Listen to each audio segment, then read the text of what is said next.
بسم اللہ الرحمن الرحیم۔ السلام علیکم۔ یہ کاشانہ بصیرت کا آڈیو بک چینل ہے اور آپ جو کتاب سماعت فرما رہے ہیں اس کا نام ہے عقائد امامیہ۔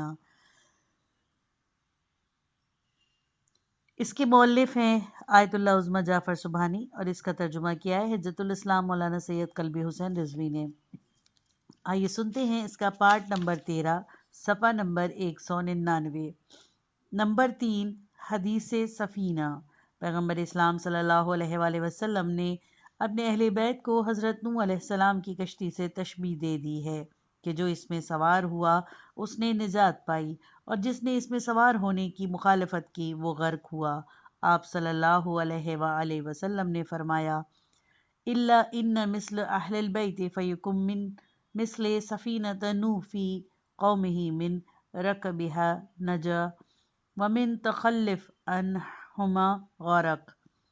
ریفرنس نمبر 5، مستدرک حاکم 3/351، السواق المحرقہ صفحہ نمبر 91، میزان الاعتدال 1/224، تاریخ الخلفاء صفحہ نمبر 573، الخصائص الکبریٰ 2/266، فتح القدیر صفحہ نمبر 113 اور دیگر کتب۔ ہم جانتے ہیں کہ حضرت نوح علیہ السلام کی کشتی انسان کو طوفان سے نجات دلانے کی تنہا پناہ گاہ تھی، اسی لیے حدیث سفینہ کے مطابق پیغمبر اسلام صلی اللہ علیہ وآلہ وسلم کے اہل بیت بھی امت کو انحراف و گمراہی کے باعث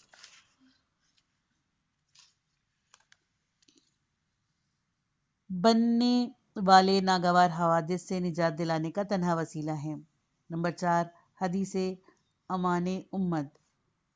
پیغمبر اسلام صلی اللہ علیہ وآلہ وسلم نے اپنے اہل بیت علیہ السلام کا تعارف امت میں اتحاد و اتفاق ایجاد کرنے اور امت سے اختلاف کو دور کرنے والوں کی حیثیت سے فرمایا ہے اور فرماتے ہیں: جس طرح ستارے اہل زمین کے لیے سمندر میں غرق ہونے سے بچانے کا سبب اور وسیلہ ہیں، چونکہ سورہ نحل میں 16ویں آیت وَبِالنَّجْمِ هُمْ يَهْتَدُونَ کے مطابق جہاز ان ستاروں کی مدد سے سمندروں کی امواج میں راستہ پیدا کر کے ساحل تک پہنچاتے ہیں، اسی طرح میرے اہل بیت علیہ السلام میری امت کو تفرقہ اور اختلاف سے نجات دلانے کا وسیلہ ہیں۔ اگر عربوں کا کوئی گروہ ان کی مخالفت کرے تو وہ اختلاف سے دوچار ہو کر شیطان کا گروہ شمار ہوگا۔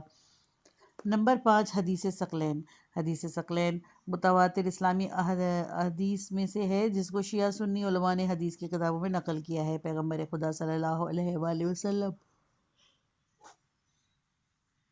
اس حدیث میں امت اسلامیہ سے مخاطب ہوتے ہوئے فرماتے ہیں: میں تم میں دو گراں قدر چیزیں چھوڑے جاتا ہوں، کتاب خدا اور میری اطرت اہل بیت علیہ السلام۔ اگر تم انہیں اختیار کیے رہو گے تو کبھی گمراہ نہ ہوگے، یہ دونوں کبھی جدا نہ ہوں گے یہاں تک کہ حوض کوثر پر میرے پاس پہنچے۔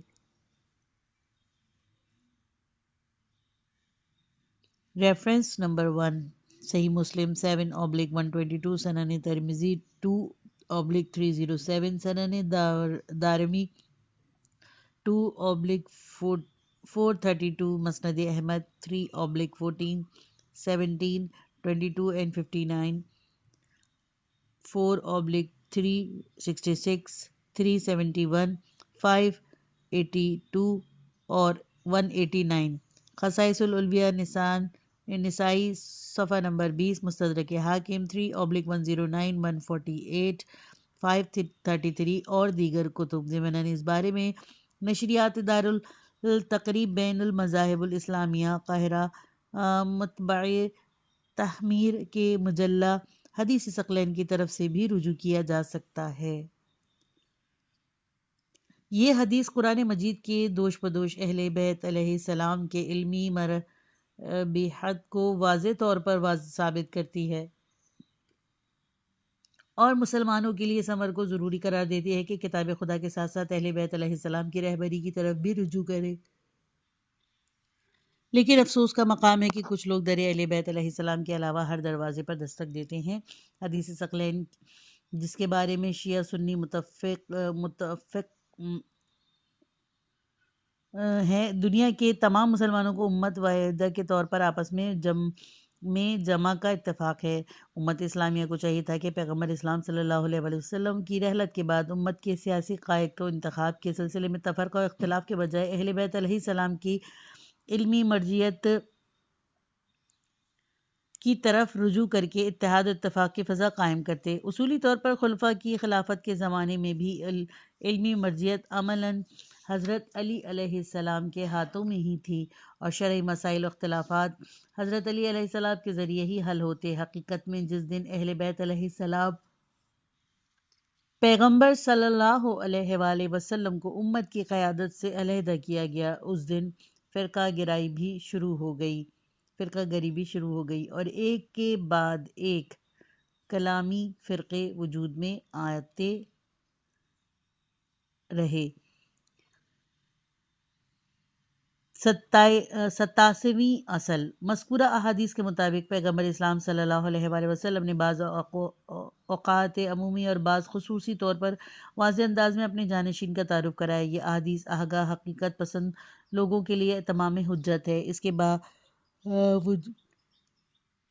اس کے باوجود پیغمبر اسلام صلی اللہ علیہ وآلہ وسلم نے اپنے اس پیغام کو دور و نزدیک میں رہنے والے تمام مسلمانوں تک پہنچانے کے سلسلے میں ہر قسم کے شک و شبے کو دور کرنے کے لیے ایک اور طاری اقدام کیا۔ حجۃ الوداع سے واپسی کے دوران سرزمین غدیر قوم میں قیام کر کے اپنے ساتھیوں سے فرمایا کہ خدا کی طرف سے مجھے حکم ہوا ہے کہ ایک پیغام آپ لوگوں تک پہنچا دوں۔ یہ الہی پیغام اتنا اہم اور عظیم فریضہ تھا کہ اگر پیغمبر اسلام صلی اللہ علیہ وآلہ وسلم اسے انجام نہ دیتے تو گویا اپنے رسالت کی ذمہ داری کو نبھایا ہی نہیں۔ فرمان الہی یوں ہوا تھا۔ ترجمہ: اے پیغمبر صلی اللہ علیہ وآلہ وسلم، آپ اس حکم کو پہنچا دیں جو آپ کے پروردگار کی طرف سے نازل کیا گیا ہے، اور اگر آپ نے یہ نہ کیا تو گویا اس کی رسالت کو نہیں پہنچایا، اور خدا نے آپ کو لوگوں کے شر سے محفوظ رکھے گا۔ سورہ مائدہ آیت نمبر 27۔ Reference number 1۔ محدثین و مفسرین نے یہ آیت شریفہ کے حجۃ الوداع اور روز غدیر کے نازل ہونے کی طرف اشارہ کیا ہے۔ غور کیجئے، کتب الدار المنصور سیوطی 2/298، فتح القدیر کافی 2/57، کشف الغمہ ایلی صفحہ نمبر 94، ینابل مودت قندوری صفحہ نمبر 120، امنار 6/423 وغیرہ۔ اس کے بعد پیغمبر اسلام صلی اللہ علیہ وآلہ وسلم کے لیے ایک منبر کا اہتمام کیا گیا۔ آپ صلی اللہ علیہ وآلہ وسلم اس پر جلوہ افروز ہوئے اور لوگوں سے مخاطب ہو کر فرمایا، میں عنقریب دعوت حق کو لبیک کہنے والا ہوں، تم لوگ میرے بارے میں کیا کہتے ہو؟ جواب میں لوگوں نے کہا، ہم شہادت دیتے ہیں کہ آپ صلی اللہ علیہ وآلہ وسلم نے دین خدا کو ہم تک پہنچایا، ہمارے لیے خیر خواہی کی اور کافی تکلیفیں اٹھائیں، اور خدا آپ صلی اللہ علیہ وآلہ وسلم کو جزائے نیک عطا کرے۔ اس کے بعد آپ صلی اللہ علیہ وآلہ وسلم نے فرمایا، کیا خدا کی وحدانیت، میری پیغمبری اور روز محشر کی حقیقت پر شہادت دیتے ہو؟ سب لوگوں نے مثبت جواب دیا۔ اس کے بعد آپ صلی اللہ علیہ وآلہ وسلم نے فرمایا، میں تم لوگوں سے پہلے حوض کوثر پر پہنچ جاؤں گا، دیکھتا ہوں کہ میرے 2 گراں قدر جانشینوں کے ساتھ تم لوگ کیسا برتاؤ کرتے ہو۔ کسی نے سوال کیا، 2 گراں قدر جانشینوں سے مراد کون ہیں؟ پیغمبر صلی اللہ علیہ وآلہ وسلم نے جواب دیا، ایک کتاب خدا اور دوسرے میرے اطرت و اہل بیت علیہ السلام ہیں، اور میرے خدائے لطیف و خبیر نے مجھے خبر دی ہے کہ یہ دونوں ایک دوسرے سے کبھی جدا نہیں ہوں گے یہاں تک کہ قیامت کے دن حوض کوثر پر میرے پاس پہنچیں گے۔ ان دونوں پر برتری اور ان سے دوری اختیار کرنے کی کوشش نہ کرنا، کیونکہ اس طرح ہلاک ہو جاؤ گے۔ اس کے بعد حضرت علی علیہ السلام کو اٹھا کر اس قدر بلند کیا کہ تمام لوگوں نے آپ دونوں کو دیکھ لیا۔ اس کے بعد آپ صلی اللہ علیہ وآلہ وسلم نے فرمایا، اے لوگوں، کون مومنین پر خود ان سے زیادہ صاحب اختیار ہے؟ لوگوں نے جواب دیا، خداوند متعال اور اس کا پیغمبر بہتر جانتے ہیں۔ پھر پیغمبر نے فرمایا، خداوند متعال میرا مولا ہے اور میں مومنین کا مولا ہوں، اور مومنین پر ان کے نفوس سے زیادہ صاحب اختیار ہوں۔ اس کے بعد 3 بار تکرار کر کے یہ جملہ فرمایا، من کنت مولا فعلی مولا، جس کا میں مولا ہوں اس کا علی علیہ السلام بھی مولا ہیں۔ اس کے بعد اس جملے میں اضافہ فرمایا، خداوندہ تو دوست رکھ اسے جو علی علیہ السلام کو دوست رکھے، تو دشمن رکھ اسے جو علی علیہ السلام سے دشمنی کرے، اور محبت کر اس سے جو علی علیہ السلام سے محبت کرے، اور غضب کر اس پر جو ان پر غضب کرے، مدد کر اس کی جو علی علیہ السلام کی مدد کرے، ذلیل کر اسے جو ان کو ذلیل کرے، اور حق کو ہمیشہ اس یعنی علی علیہ السلام کے ساتھ قرار دے۔ آگاہ ہو کہ حاضر افراد کا فریضہ ہے کہ وہ غیر حاضر لوگوں تک میری یہ بات پہنچا دیں۔ 88ویں اصل، حدیث غدیر متواتر احادیث میں سے ہے، اور اس حدیث کے راویوں جن میں سے صحابہ، تابعین اور دیگر اسلامی محدثین شامل ہیں نے اس ہر صدی میں تواتر کے ساتھ نقل کیا ہے۔ اسی طرح 110 صحابہ، 89 تابعین اور 3500 دیگر علماء و اسلامی محدثین نے اس حدیث غدیر کو نقل کیا ہے۔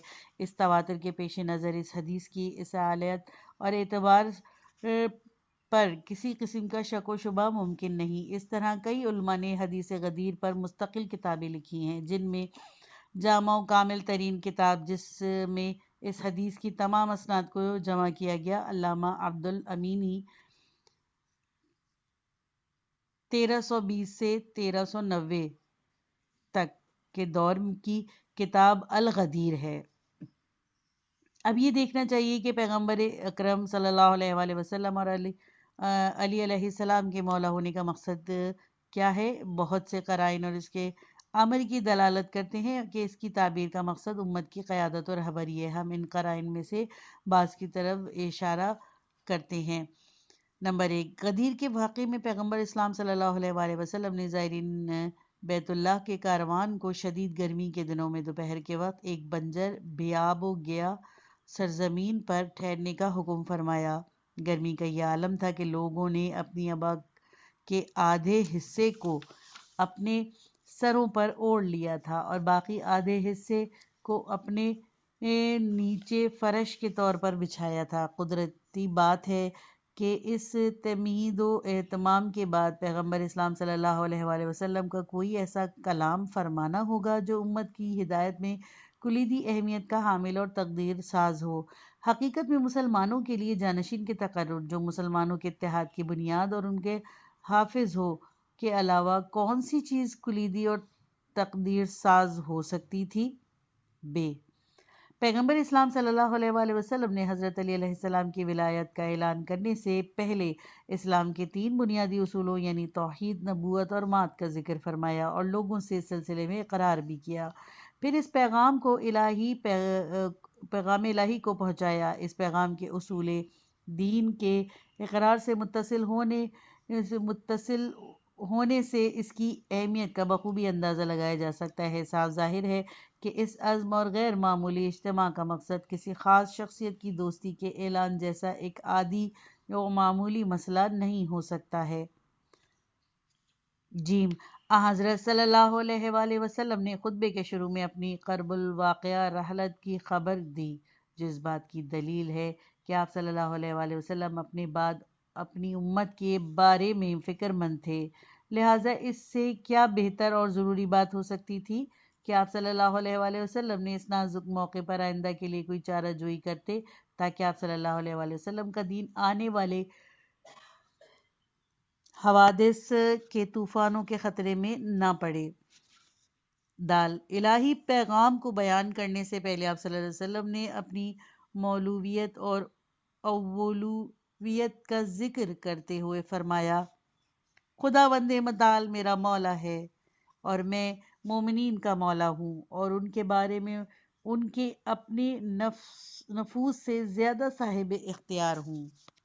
ان مطلب کا بیان کرنا اس بات کی دلیل ہے کہ علی علیہ السلام کا مولا ہونا پیغمبر صلی اللہ علیہ وآلہ وسلم کے مولا و اولا بالتصرف ہونے ہی جیسا ہے، اور آپ صلی اللہ علیہ وآلہ وسلم نے حکم خدا سے ہی مذکورہ عمر یعنی حضرت علی علیہ السلام کے اولا و مولا ہونے کو ثابت کیا ہے۔ پیغام الہی کو پہنچانے کے بعد پیغمبر اسلام صلی اللہ علیہ وآلہ وسلم نے حاضرین سے چاہا کہ اس خبر کو غیر حاضر افراد تک پہنچائیں۔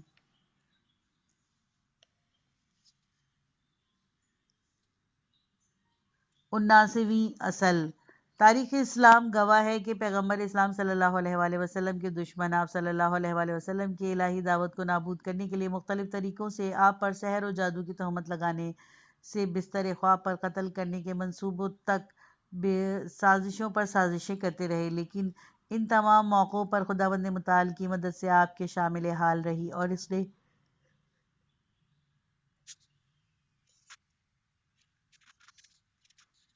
مشرکوں کی منحوس سازشوں کے مقابلے میں آپ صلی اللہ علیہ وآلہ وسلم کی حفاظت فرمائی۔ دشمنوں کی آخری امید اس پر متمرکز تھی کہ پیغمبر اکرم صلی اللہ علیہ وآلہ وسلم کا کوئی بیٹا نہیں ہے، آپ کی رحلت کے بعد یہ الہی دعوت خود بخود ختم ہو جائے گی۔ سورہ طور آیت نمبر 30۔ کیا یہ لوگ یہ کہتے ہیں کہ یہ شاعر ہے اور ہم اس بارے میں حوادث زمانہ یعنی کہ موت کا انتظار کر رہے ہیں؟ یہ تصور بہت سے مشرکین و منافقین کے ذہن میں تھا، لیکن پیغمبر اسلام صلی اللہ علیہ وآلہ وسلم نے ایک باصلاحیت شخص جس نے اپنی پوری زندگی میں اسلام کی نسبت سے اپنے مخلصانہ ایمان و استقامت کا ثبوت پیش کیا تھا، کو اپنا جانشین کی حیثیت سے مقرر فرما کر مخالفوں کی امیدوں کو یاس و ناامیدی میں بدل ڈالا، اور اس طرح دین کی بقا کی ضمانت بخشی کہ اس کی بنیادوں کو مستحکم اور اسلام کی نعمت اس قائد کی تنصیب سے کمال کو پہنچی۔ اسی لیے حضرت علی علیہ السلام کے جانشین پیغمبر صلی اللہ علیہ وآلہ وسلم ہونے کے بعد غدیر خم کے دن آیت اکملت دینکم نازل ہوئی۔ سورہ مائدہ آیت نمبر 3۔ آج کفار تمہارے دین سے مایوس ہو گئے، لہٰذا اب تم ان سے نہ ڈرو اور مجھ سے ڈرو۔ آج میں نے تمہارے لیے دین کو کامل کر دیا اور اپنی نعمتوں کو تم پر تمام کر دیا اور تمہارے لیے دین اسلام کو پسندیدہ بنا دیا۔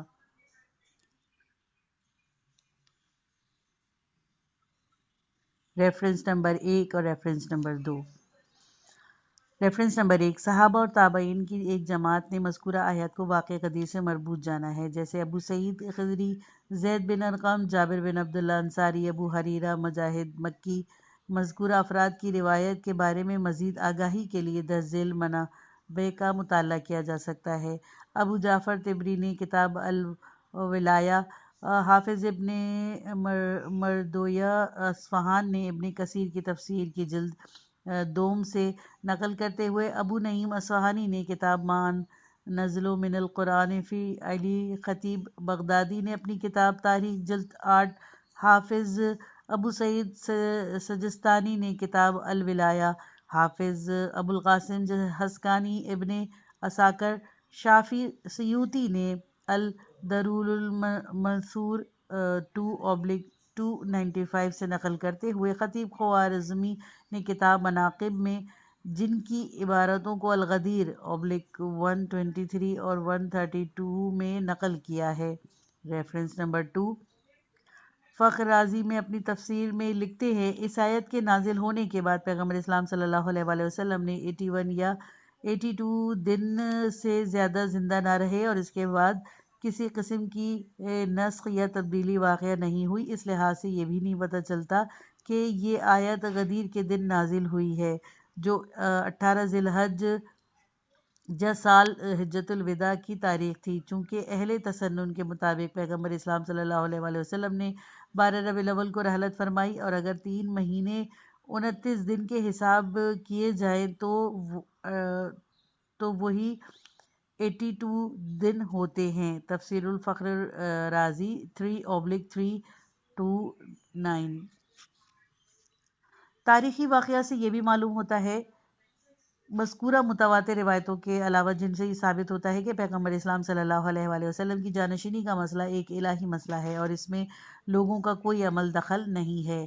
تاریخی واقعہ سے یہ بھی معلوم ہوتا ہے کہ پیغمبر اسلام صلی اللہ علیہ وآلہ وسلم نے ابتدائی ایام میں، جب آپ صلی اللہ علیہ وآلہ وسلم مکے میں تشریف فرما تھے اور ابھی مدینے میں کسی قسم کی حکومت تشکیل نہیں پائی تھی، جانشینی کے مسئلے کو ایک الہی مسئلے کے طور پر پیش کیا تھا۔ مثال کے طور پر، جب قبیلہ بنی عامر کے سردار نے موسم حج میں حضرت صلی اللہ علیہ وآلہ وسلم کی خدمت میں آ کر کہا، چونکہ ہم نے آپ کی بیعت کی ہے اور آپ کے مخالفوں پر فتح یاب ہوئے، تو کیا امر رہبری ہمارے نصیب میں کوئی فائدہ ہے؟ پیغمبر اکرم صلی اللہ علیہ وآلہ وسلم نے جواب میں فرمایا، یہ کام خدا سے مربوط ہے، وہ جیسے چاہے گا اس کام کے لیے انتخاب کرے گا۔ سیرہ ابن ہشام 2/466۔ ظاہر ہے کہ اگر مسئلہ رہبری لوگوں کے انتخاب پر منحصر ہوتا تو اس طرح فرمانا چاہیے تھا، الامر الی الامۃ یا الی اہل الحل والعقد۔ یہاں پر رسالت کے بارے میں پیغمبر اکرم صلی اللہ علیہ وآلہ وسلم کا کلام خدا کے کلام کے مانند ہے، جیسے کہ خداوند کریم فرماتا ہے، سورہ انعام آیت نمبر 124، اللہ بہتر جانتا ہے کہ رسالت کو کہاں رکھے گا۔ 90 اصل منصب خلافت کی تنسیص اور جانشینی پیغمبر صلی اللہ علیہ وآلہ وسلم کی تعین میں امت کا عمل دخل نہ ہونے کے تصور صحابہ کے ذہن میں بھی موجود تھا۔ حقیقت یہ ہے کہ صحابہ بھی خلیفہ اول کے علاوہ خدا اور رسول صلی اللہ علیہ وآلہ وسلم کی جانب سے تنسیص کے بجائے گزشتہ خلیفہ کے طرف سے بعد کے خلیفہ کی تنسیص پر عمل کرتے تھے۔ چنانچہ تاریخوں کا اس بات پر اتفاق ہے کہ خلیفہ دوم کی تعین خلیفہ اول کے ذریعے انجام پائی۔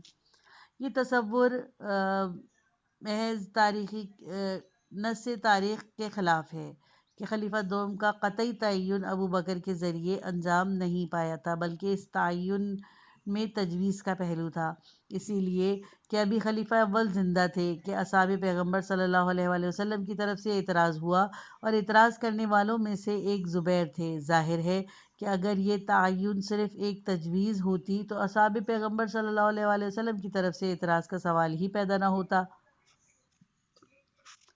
ابو بکر کے ذریعے عمر کی تقرری کے علاوہ تیسرے خلیفہ کا انتخاب بھی دوسرے خلیفہ کے معین کردہ 6 رکنی شورا کے ذریعے انجام پایا، اور یہ کام بھی ایک طرح سے خلیفہ کا تعین تھا، جو عام لوگوں کے ساتھ صلاح و مشورے کرنے میں رکاوٹ بن گیا۔ اصولی طور پر صحابہ رسول اللہ صلی اللہ علیہ وآلہ وسلم کے ذہن میں یہ تصور تھا ہی نہیں کہ خلیفہ کے انتخاب کے سلسلے میں رائے عامہ سے رجوع کیا جائے، بلکہ وہ اس بات کے معتقد تھے کہ اگلے خلیفہ کا تعین سابقہ خلیفہ کرے گا۔ جو کچھ اس سلسلے میں بعد میں دعویٰ کیا گیا ہے، یہ بعد کے لوگوں کی توجیحات ہیں۔ مثال کے طور پر، جب خلیفہ دوم مجروح ہوئے تو پیغمبر اسلام صلی اللہ علیہ وآلہ وسلم کی زوجہ عائشہ نے خلیفہ کے بیٹے عبداللہ ابن عمر کے ذریعے انہیں پیغام بھیجا اور کہا، اپنے باپ کو میرا سلام پہنچانا اور کہنا کہ امت پیغمبر صلی اللہ علیہ وآلہ وسلم کو بلا چرواہے کے نہ چھوڑنا۔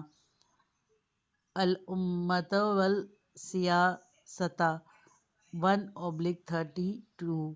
عبداللہ ابن عمر نے بھی بستر علالت پر اپنے باپ سے خلیفہ کے تعین کے لیے کہا اور کہا، لوگ آپ کے بارے میں چیمہ گوئیاں کرتے ہیں اور خیال کرتے ہیں کہ آپ کسی کو اپنے جانشین کے طور پر معین نہیں کریں گے۔ اگر آپ کے اونٹوں اور بھیڑ بکریوں کا چراوا انہیں بیابان میں یوں ہی چھوڑ کر چلا جائے گا اور اپنی جگہ پر کسی کو معین نہ کرے گا تو کیا آپ اس کی سرزش نہیں کریں گے؟ لوگوں کے حالات کا خیال رکھنا یہ مسئلہ اونٹوں اور بھیڑ بکریوں سے کہیں زیادہ اہم ہے۔ حلیت الاولیاء 1/44۔ 91ویں اصل۔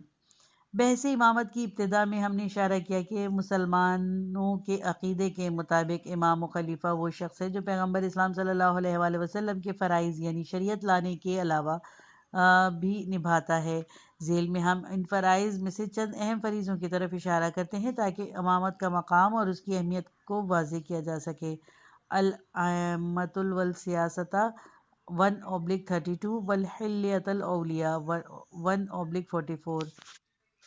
الف، قرآن کریم کے مفاہیم کا بیان اور اس کی پیچیدگیوں کو حل کرنا پیغمبر اکرم صلی اللہ علیہ وآلہ وسلم کے فرائض میں سے تھا۔ قرآن فرماتا ہے اور آپ کی طرف ہم نے ذکر کو یعنی قرآن کو نازل کیا تاکہ لوگوں کے لیے ان کے احکام کو واضح کرے جو ان کی طرف نازل کیے گئے ہیں۔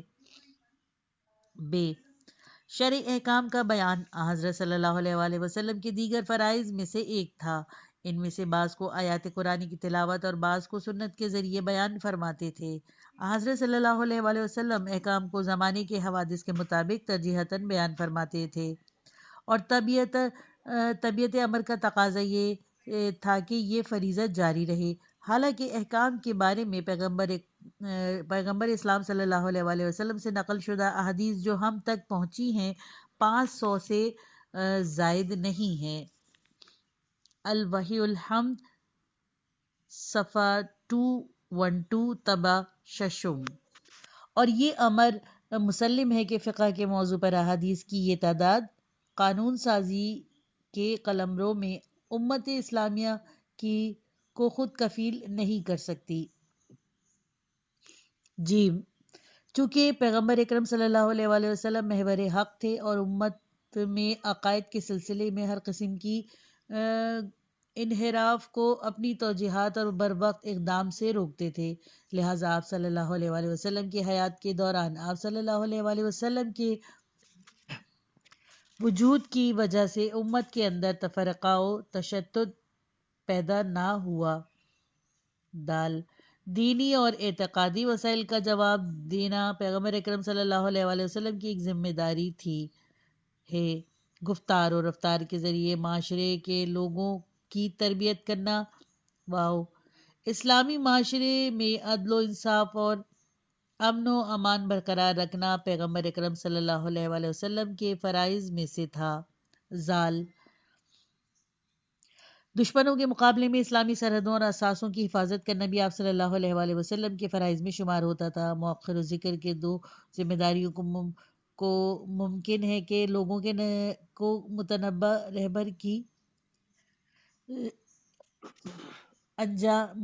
ہی انجام دے سکیں، لیکن اس سے پہلے والی ذمہ داریوں یعنی مفاہیم قرآن کا بیان، قرآن کے پیچیدہ مفاہیم کا حل اور احکام شرع کا بیان وغیرہ کو نبھانے کے لیے ایک ایسے آگاہ اور طاقتور رہبر کی ضرورت ہے جس پر خداوند کریم کی خاص نظر عنایت ہو اور جو علم و عمل میں پیغمبر اکرم صلی اللہ علیہ وآلہ وسلم جیسا ہو، یعنی وہ علوم نبوی کا جاننے والا اور ہر طرح کے سہو و خطا و نسیان سے مبرہ و پاک ہونا چاہیے تاکہ معاشرے کی مذکورہ عظیم ذمہ داریوں کو عملی جامہ پہنا سکے اور نبی کریم صلی اللہ علیہ وآلہ وسلم کے خلا کو پوری طرح تاریخ کے اسلام کے نشیب و فراز کے دوران پر کر سکے۔